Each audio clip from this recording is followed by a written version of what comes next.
देवराज इंद्र और धर्मात्मा तोते की ये कथा महाभारत से है। कहानी कहती है, अगर किसी के साथ ने अच्छा वक्त दिखाया है तो बुरे वक्त में उसका साथ छोड़ देना ठीक नहीं। एक शिकारी ने शिकार पर तीर चलाया।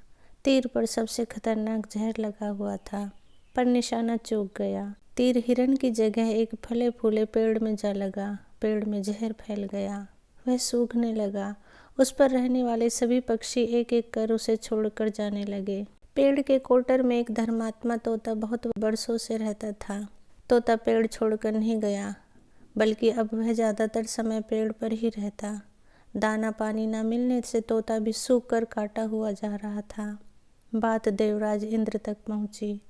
मरते वृक्ष के लिए अपने प्राण दे रहे तोते को देखने के लिए इंद्र स्वयं वहां आ गए। धर्मात्मा तोते ने उन्हें पहली नज़र में ही पहचान लिया। इंद्र ने कहा, देखो भाई, इस पेड़ पर न पत्ते हैं, न फूल हैं, न फल हैं।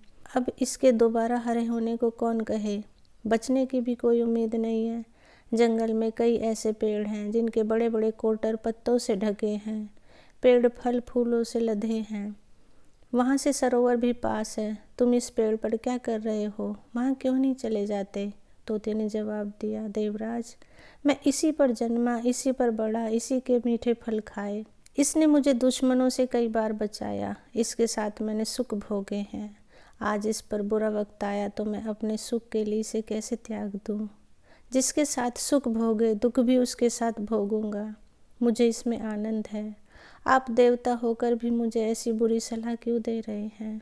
यह कहकर तोते ने तो जैसे इंद्र की बोलती ही बंद कर दी। तोते की दो टूक सुन इंद्र प्रसन्न हुए। बोले, मैं तुमसे प्रसन्न हूँ, कोई वर मांग लो।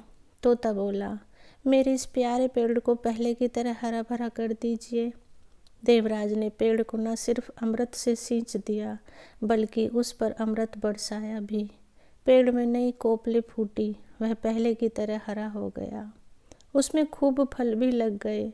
तोता उस पर बहुत दिनों तक रहा। मरने के बाद देवलोक को चला गया।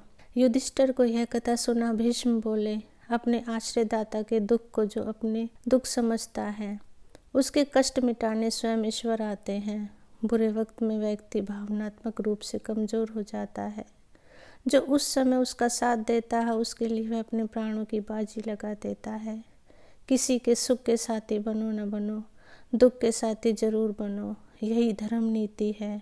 सदा खुश रहो दोस्तों। कहानी अच्छी लगी हो तो प्लीज़ लाइक, शेयर और सब्सक्राइब करें। Thank you.